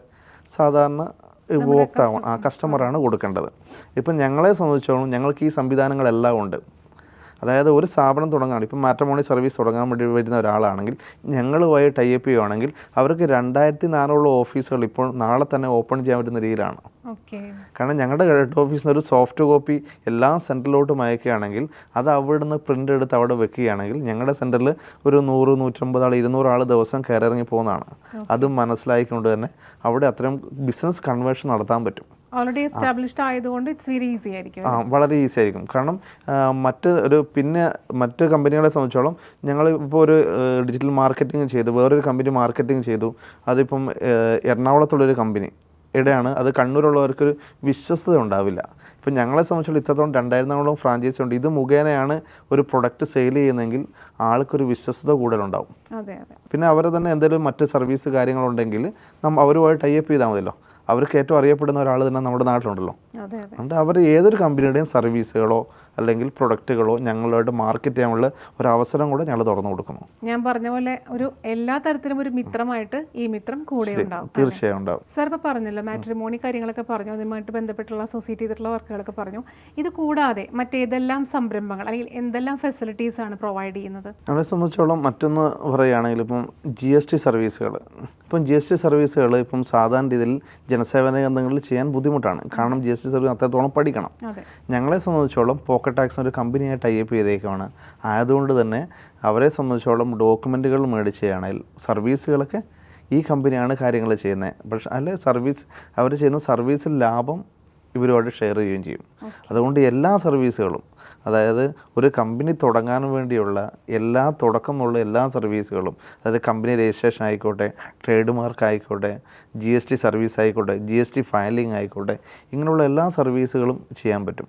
അത് ഞങ്ങൾ ഈ നേരത്തെ പറഞ്ഞില്ല, തേർഡ് പാർട്ടി സർവീസുകൾ കൊടുക്കുന്നില്ലേ, അങ്ങനെ മറ്റു കമ്പനികൾ ടൈപ്പ് ചെയ്യുന്നതാണ്. GST എന്നൊക്കെ പറയുമ്പോൾ തന്നെ ആളുകൾക്ക് തലവേദന. അപ്പോൾ ആ GSTയുടെ കാര്യങ്ങളെല്ലാം നമ്മൾ ഹാൻഡിൽ ചെയ്യുന്നു പറയുമ്പോൾ തീർച്ചയായിട്ടും ഈ മിത്രം വെരി സ്പെഷ്യൽ ആവുകയാണ് അവിടെ, അല്ലേ? തീർച്ചയായും. അതായത് ഒരാൾക്ക് ഇപ്പോൾ വളരെ ആവശ്യമായിട്ടുള്ള ചെറിയ ചെറിയ കാര്യങ്ങൾ, ഇപ്പം പാസ്പോർട്ട് എടുക്കലും ആധാർ കാർഡ് അങ്ങനെയുള്ള കാര്യങ്ങൾ തൊട്ട് വലിയൊരു കമ്പനിക്ക് വേണ്ട എല്ലാ കാര്യങ്ങളും നമ്മൾ ഈ മിത്രം ചെയ്തു കൊടുക്കുന്നത്. ഇനി ഇപ്പോൾ മറ്റൊന്ന് ചോദിക്കുകയാണെങ്കിൽ, ഇപ്പോൾ ഒരുപാട് ജനസേവന കേന്ദ്രങ്ങൾ നമ്മുടെ നാട്ടിൽ വരുന്നുണ്ട്, അങ്ങനെ കൂണുപോലെ പൊട്ടിമുളച്ച് വരുന്നുണ്ട്. അപ്പോൾ എങ്ങനെയാണ് ഈ മിത്രം അതിൽ നിന്നെല്ലാം സ്പെഷ്യൽ ആവുന്നത്? ഞങ്ങളുടെ ബാക്ക് എൻഡ് സപ്പോർട്ടാണ് ഒന്ന് എടുത്തു പറയേണ്ടത്. കാരണം അവിടെ വന്നാൽ കാര്യങ്ങൾ ചെയ്തു പോകാൻ പറ്റും എന്നത് തന്നെയാണ് ഏറ്റവും നല്ലത്. പിന്നെ അതേപോലെ തന്നെ ഞങ്ങൾ തേർഡ് പാർട്ടി കമ്പനികളെ ടൈപ്പ് ചെയ്തുകൊണ്ട്, ഞങ്ങളുടെ വിഷയം തന്നെ പറഞ്ഞല്ലോ, എല്ലാ കമ്പനികളുടെയും ഒരു പ്രൊഡക്റ്റ് ലോഞ്ച് ഹബ്ബായിട്ട് മാറുക എന്നാണ്. ഇപ്പോൾ LIC വരെ ഞങ്ങൾ ടൈപ്പ് ചെയ്തു. LIC പോളിസികൾ ഞങ്ങളുടെ സെൻറ്റർ വഴി കിട്ടും. ഓക്കെ, ആ രീതിയിൽ പല കമ്പനികളും ഞങ്ങളുമായി ടൈപ്പ് ചെയ്യുന്നുണ്ട്. ഞങ്ങളൊരു ഹിഡൻ ചാർജോ കാര്യങ്ങളോ ഒന്നും ഞങ്ങളുടെ ഫ്രാഞ്ചൈസിയോട് വാങ്ങുന്നില്ല. അവർക്ക് വേണ്ട ട്രെയിനിങ് സപ്പോർട്ട് ഞങ്ങൾ കൊടുക്കുന്നതല്ലാതെ അവരൊരു വരുമാനത്തിൽ ഷെയറിങ്ങോ അങ്ങനത്തെ കാര്യങ്ങളോ ഒന്നും ചെയ്യുന്നില്ല. തേർഡ് പാർട്ടി സർവീസ് എന്ന് പറയുമ്പോൾ തന്നെ ഇപ്പോൾ ഞങ്ങളെ സംബന്ധിച്ച് സ്റ്റഡി അബ്രോഡ് നമ്മൾ ചെയ്യുന്നുണ്ട്. അതിൽ കൂടെ തന്നെ നല്ല രീതിയിൽ നമ്മുടെ സെൻറ്ററുകൾക്ക് വരുമാനം ഉണ്ടാക്കുന്ന ഒരവസരം കൂടെ കൊടുക്കുന്നു. പിന്നെ സ്റ്റുഡൻസിനോട് ഞങ്ങൾ ₹1 പോലും സർവീസ് ചാർജായിട്ട് വാങ്ങുന്നില്ല. അതൊക്കെ എടുത്തു പറയേണ്ട സർവീസുകളാണ്. അതായത് നേരത്തെ പറഞ്ഞ പോലെ ഒരു സ്റ്റുഡൻ്റ് ആയിട്ടായാലും അല്ലെങ്കിൽ ബിസിനസ്സിലേക്ക് വരുന്നവരായാലും ഏത് തലത്തിലുള്ള ആൾക്കാർക്കായാലും അവർക്ക് വേണ്ടിയിട്ടുള്ള ഒരുപാട് കാര്യങ്ങൾ നമ്മൾ ജനസേവനത്തിൽ ചെയ്തു കൊടുക്കുന്നുണ്ട്. ഈ മിത്രം അത് പ്രൊവൈഡ് ചെയ്യുന്നുണ്ട്. തീർച്ചയായും. സാർ നേരത്തെ പറഞ്ഞല്ലോ സ്റ്റഡി അബ്രോഡ് കാര്യങ്ങൾ നമ്മൾ ചെയ്തു കൊടുക്കുന്നു പറഞ്ഞല്ലോ. അപ്പോൾ അതെന്തെല്ലാം കാര്യങ്ങളാണ് കുട്ടികൾക്ക് വേണ്ടിയിട്ട് നമ്മൾ ചെയ്തു കൊടുക്കുന്നത്? ഇപ്പം വിദേശത്തോട്ട് പഠിക്കാൻ പോകുന്ന ഒരു കുട്ടിയെ സംബന്ധിച്ചോളം മറ്റ് ചില സ്ഥലങ്ങളിലെല്ലാം അവരുടെ ഡോക്യുമെൻ്റ് കൊടുക്കുക തന്നെ അവരോട് ക്യാഷ് മേടിച്ച് വെക്കാറുണ്ട്. കാരണം അതുകൊണ്ട് തന്നെ പലർക്കും വിദ്യാഭ്യാസത്തിന് മുന്നോട്ട് പോകാനുള്ള ബുദ്ധിമുട്ടുകൾ വരുന്നുണ്ട്. ഞങ്ങളെ സംബന്ധിച്ചോളം യൂണിവേഴ്സിറ്റി ഡയറക്റ്റാണ് ഫീസെല്ലാം വരുന്നത്. അതുകൊണ്ട് തന്നെ അവരെ സംബന്ധിച്ചോളം കുട്ടികളോട് ഒരു എമൗണ്ട് വരെ ഞങ്ങൾ വാങ്ങുന്നില്ല, ഞങ്ങളുടെ സെൻറ്ററുകാരെ വാങ്ങുന്നില്ല. University ഡയറക്റ്റാണ് counselling സൗജന്യമായിട്ടാണ്. അതുകൊണ്ട് ധൈര്യമായിട്ട് ഏതൊരാൾക്കും വിദേശ പഠനത്തിന് വേണ്ടിയുള്ള എല്ലാ സൗകര്യങ്ങളും ഞങ്ങൾ വഴി ചെയ്തു കൊടുക്കുന്നതാണ്. അത് തേർഡ് പാർട്ടി പോലെ അല്ല പ്രവർത്തിക്കുന്നത്. തീർച്ചയായിട്ടും നമ്മളൊരു ഡയറക്റ്റ് പോലെ തന്നെയാണ് ഈ മിത്രം അവരെ ഹെൽപ്പ് ചെയ്യുന്നത്, അല്ലേ? തീർച്ചയായും. ഒരു കുട്ടിക്കായാലും നല്ല ബുദ്ധിമുട്ടായിരിക്കുള്ളൂ. ഇപ്പോൾ ഒരു എബ്രോഡ് സ്റ്റഡി എന്ന് പറയുമ്പോൾ തീർച്ചയായിട്ടും ഒരുപാട് ടെൻഷൻസ് ഉണ്ടാവും. പക്ഷെ നാട്ടിൽ ചെയ്യേണ്ട കാര്യങ്ങളെല്ലാം ഈ മിത്രം ഇങ്ങനെ ഹെൽപ്പ് ചെയ്യുന്നുണ്ടെങ്കിൽ അത് ഏതൊരു കുട്ടിക്കും വിദ്യാഭ്യാസം വളരെ എളുപ്പമാക്കി കൊടുക്കുകയാണ്. തീർച്ചയായിട്ടും മറ്റൊരു ചോദ്യം കൂടെ ചോദിക്കുകയാണെങ്കിൽ, ഇപ്പം 2000-ഓളം അല്ലെങ്കിൽ എബവ് 2000 ബ്രാഞ്ചസ് ഉണ്ടെന്ന് പറഞ്ഞല്ലോ. അപ്പോൾ ഏത് ജില്ലയിലാണ് ഇതിൽ ഏറ്റവും കൂടുതൽ ബ്രാഞ്ചസ് ഉള്ളത്? ഇപ്പോൾ കണ്ണൂർ ജില്ലയിലാണ് കൂടുതലുള്ളത്. കണ്ണൂർ ജില്ലയിൽ 280ഓളം ഫ്രാഞ്ചൈസികളുണ്ട്. അപ്പോൾ ഈ ഒരു 280 ബ്രാഞ്ചസ് ഉണ്ടാകുമ്പോൾ തീർച്ചയായിട്ടും അതിന് എന്തെങ്കിലും ഒരു ചിട്ടകളോ അല്ലെങ്കിൽ എന്തെങ്കിലും റൂൾസ് ഉണ്ടാവില്ലേ? ഇത്രത്തോളം ബ്രാഞ്ചസ് അല്ലെങ്കിൽ ഇത്രത്തോളം അകലത്തിലാണ് ഈ ഒരു ജനസേവന കേന്ദ്രം വേണ്ടതെന്നുള്ളൊരു എന്തെങ്കിലും ഒരു നിയമം ഉണ്ടാവില്ലേ? ഉണ്ട്. അതിനിപ്പോൾ സാധാരണ ഞങ്ങളൊരു 500 മീറ്ററാണ് ടൗൺ ഏരിയയിൽ വെക്കുന്നത്. അല്ലെങ്കിൽ സാധാരണ ഒരു ഗ്രാമത്തിലാണ് ഒന്നേ കൊടുക്കുകയുള്ളൂ. പക്ഷേ ടൗൺ ഏരിയയെ സംബന്ധിച്ചോളം ഒരു നല്ല ടൗണിൽ 4-5 ഫ്രാഞ്ചൈസികളുള്ള ഏരിയ ഉണ്ട്. കാരണം അവിടുത്തെ പോപ്പുലേഷൻ അനുസരിച്ചാണ്. ആ ഒരു പോപ്പുലേഷനും പിന്നെ ആ ഒരു സ്ഥലത്തിന്റെ വിസ്തീർണം അനുസരിച്ചായിരിക്കും ചിലപ്പോൾ ഈ ഒരു ബ്രാഞ്ചസ് നമ്മൾ സെറ്റ് ചെയ്ത് കൊടുക്കുന്നത്. പിന്നെ എന്താണെന്ന് തന്നെ ഞങ്ങൾ ഒരു ഫ്രാഞ്ചൈസി ഉള്ളവരോട് ചോദിച്ചതിന് ശേഷം മാത്രമാണ് തൊട്ടടുത്തൊരു ഫ്രാഞ്ചൈസി കൊടുക്കുകയുള്ളൂ. അതായത് മറ്റൊരു ഫ്രാഞ്ചൈസി ഉള്ള ആൾക്കാരോടാണെങ്കിൽ അവരോട് ചോദിച്ചിട്ട് ഞങ്ങളുടെ ഫ്രാഞ്ചൈസിക്കാരോട് ചോദിച്ചിട്ട് അവരെ അനുഭവത്തോട് മാത്രമേ നമ്മൾ മറ്റുള്ളവർക്ക് കൊടുക്കുള്ളൂ. കാരണം 2 പേർക്കും ബിസിനസ് കൃത്യമായി കിട്ടുന്ന ഒരു ഏരിയ ആണെങ്കിൽ മാത്രമേ അവിടെ വേറെ ആൾക്ക് കൊടുക്കുള്ളൂ. തീർച്ചയായിട്ടും ജനങ്ങൾക്ക് ഒരു സേവനമായിട്ട് കിട്ടുകയും വേണം. നമ്മൾ ബിസിനസ് തുടങ്ങുമ്പോൾ അവർക്കൊരു ബെനിഫിറ്റ് ഉണ്ടാവുകയും വേണം. അതിനുവേണ്ടി തീർച്ചയായിട്ടും ഇങ്ങനത്തെ ഒരു ഇൻഫർമേഷൻ കളക്ട് ചെയ്ത ശേഷം മാത്രമേ ആ ഒരു ബ്രാഞ്ച് അവിടെ സെറ്റ് തൊട്ടടുത്തടുത്ത് നമ്മൾ ഫ്രാഞ്ചൈസി കൊടുക്കാറില്ല. ചെയ്തിട്ട് കാര്യമില്ല. രണ്ടാൾക്കും ഒരു ബുദ്ധിമുട്ടാവില്ലേ? ഇപ്പൊ നമ്മുടെ ബ്രാഞ്ചസ് സ്റ്റാർട്ട് ചെയ്തിട്ട് അത് ഒന്നിൽ കൂടുതൽ അല്ലെങ്കിൽ ചിലപ്പോൾ ഒരു 10ൽ കൂടുതലൊക്കെ ആക്കിയിട്ടുള്ള ക്ലയൻസ് ഉണ്ടോ? 10ൽ കൂടുതൽ 4 എണ്ണം എടുത്ത ആൾക്കാരുണ്ട്. ഓക്കെ, അപ്പോൾ അവർ ഇനിയും ബ്രാഞ്ചസ് എടുക്കാൻ താല്പര്യപ്പെടുന്നു. തീർച്ചയായും ഒരാൾ തന്നെ 4, ഒരു കുടുംബത്തിൽ തന്നെ 4 പേര് ബിസിനസ് ചെയ്യുന്നുണ്ട്. അപ്പോൾ അത്രയും ലാഭം ഉള്ളത് കൊണ്ടാണല്ലോ അവരതിലേക്ക് വരുന്നത് അല്ലേ? റിസ്ക് ഫ്രീ ആണ്. കാരണം ലക്ഷങ്ങൾ മുടക്കി ഇപ്പോൾ ഒരു ഉദാഹരണം പറഞ്ഞ ഒരു തുണിക്കട തുടങ്ങുകയാണ്, ലക്ഷങ്ങൾ മുടക്ക് വേണമെന്നല്ല, അതല്ല ഒരു മോഡൽ മാറിയാൽ സ്റ്റോക്ക് ഫെയിലാവും. അങ്ങനെ പല കാര്യങ്ങളും ഉണ്ട്. ഞങ്ങളെ സംബന്ധിച്ചുള്ള എന്താണുള്ള ഒരു കമ്പ്യൂട്ടറും പ്രിന്ററുമാണ് അല്ല, പിന്നെ ഒരു സമൂഹത്തിൽ നിലയം വിലയുള്ള ഒരു ബിസിനസ്സാണ്. ഒരു ജനസേവനമാണ്, ഒരു സർവീസ് ആയതുകൊണ്ട് തന്നെ. തീർച്ചയായിട്ടും നമ്മൾ നേരത്തെ പറഞ്ഞ പോലെ ഒരു ഏജ് കാറ്റഗറി ഇല്ല, സ്ത്രീകൾക്കായാലും നമുക്ക് ഈ ഒരു ബിസിനസ് സ്റ്റാർട്ട് ചെയ്യാമെന്ന് പറഞ്ഞിരുന്നു. അപ്പോൾ അങ്ങനെ സ്റ്റാർട്ട് ചെയ്യാൻ ഉദ്ദേശിക്കുന്നവർക്ക്, ഈ വീഡിയോ കാണുമ്പോൾ അങ്ങനെ സ്റ്റാർട്ട് ചെയ്യാൻ താല്പര്യമുള്ളവർക്ക്, ഒരു ബിസിനസ് ചെയ്യണം അല്ലെങ്കിൽ ഒരു ജോലി ചെയ്യണമെന്ന് താല്പര്യമുള്ളവർക്ക് എങ്ങനെയാണ് ഇത് സാറിനായിട്ട് കോൺടാക്ട് ചെയ്ത് ഈ ഒരു കാര്യങ്ങളിലേക്ക് എത്തേണ്ടത്? ഞങ്ങളുടെ ഓഫീസ് എറണാകുളം കടവന്ത്രയാണ്. നേരിട്ട് അവിടെ വന്ന് വിസിറ്റ് ചെയ്തിട്ട് കൃത്യമായി ഞങ്ങളുടെ ഓഫീസിനെ കുറിച്ച് കൃത്യമായി പഠിച്ച് കാര്യങ്ങൾ ഡയറക്റ്റും ചെയ്യാം. അതേപോലെ തന്നെ ഞങ്ങളുടെ ഇത്രത്തോളം ഫ്രാഞ്ചൈസി ഉണ്ടെങ്കിലും ഇതിൽ ആ ചുരുക്കം പേര് മാത്രമേ ഞങ്ങളുടെ ഓഫീസിൽ എത്തിയിട്ടുള്ളൂ. ബാക്കിയെല്ലാം ഓൺലൈനിലാണ്. കാരണം അവർക്കറിയാം മറ്റൊരിടത്തെല്ലാം പ്രവർത്തിക്കുന്നത് എങ്ങനെയാണെന്ന് അറിയുന്നതുകൊണ്ട് തന്നെ ഞങ്ങളുമായിട്ട് ഡയറക്റ്റ് നമ്മൾ ഫോൺ വിളിച്ച് കാര്യങ്ങൾ സംസാരിച്ച് ചെയ്യാനും പറ്റും. പിന്നെ അതല്ലാതെ ഞങ്ങളുടെ സൈറ്റുണ്ട് www.emitram.com എന്ന സൈറ്റിൽ കയറി അതിൽ രജിസ്റ്റർ ന്യൂ CSP എന്ന ലിങ്ക് വഴി ക്ലിക്ക് ചെയ്തിട്ട് അവിടെ അതിന് വേണ്ട ഡീറ്റെയിൽസ് കൊടുക്കുകയാണെങ്കിൽ അപ്പോൾ തന്നെ ഓഫീസ് ഞങ്ങൾ കോൾ ബാക്ക് ഉണ്ടാകും. അവർ എന്താണ് ചെയ്യേണ്ടതെന്ന് കൃത്യമായി പറഞ്ഞു തരും. പിന്നെ അതിനുശേഷം ട്രെയിനിങ്, ലൈസൻസിങ്, ബാക്കിൻ്റെ സപ്പോർട്ട്, ബ്രാൻഡിങ്ങും ഉണ്ടാകും. അപ്പോൾ തീർച്ചയായിട്ടും ഒരു ലോ ഇൻവെസ്റ്റ്മെൻറ്റ്, റിസ്ക് ഫ്രീ ആയിട്ടുള്ള ഒരു ബിസിനസ് സ്റ്റാർട്ട് ചെയ്യാൻ താല്പര്യമുള്ളവർക്ക് തീർച്ചയായിട്ടും ഈ മിത്രം സ്റ്റാർട്ട് ചെയ്യാം. സാറിനെ കോൺടാക്ട് ചെയ്യാവുന്നതാണ്. തീർച്ചയായും 9ാം ക്ലാസ്സോടെ പഠനം നിർത്തുകയും അതിനുശേഷം ഒരുപാട് ചെറുതും വലുതുമായിട്ടുള്ള ജോലികൾ, പ്രവാസ ലോകം ഇതെല്ലാം കഴിഞ്ഞ് നാട്ടിലേക്ക് വന്ന് ഒരു ജനസേവന കേന്ദ്രം സ്റ്റാർട്ട് ചെയ്യും. അതിൽ നിന്നും 2400-ൽ പരം ബ്രാഞ്ചസുകൾ സ്റ്റാർട്ട് ചെയ്ത ഈ മിത്രം എന്ന ഒരു വലിയ പ്രസ്ഥാനത്തിൻ്റെ ഫൗണ്ടറായിട്ടുള്ള സന്തോഷ് സാറിൻ്റെ ഇൻസ്പയറിംഗ് സ്റ്റോറീസാണ് നമ്മൾ ഇത്രയും നേരം കേട്ടത്. അപ്പോൾ ഇനിയും ഒരുപാട് ഇൻസ്പയറിംഗ് സ്റ്റോറീസ് ഇൻസ്പയറിലൂടെ കാണുന്നതുവരെ, കേൾക്കുന്നതുവരെ, it's me Sajna Sara signing of.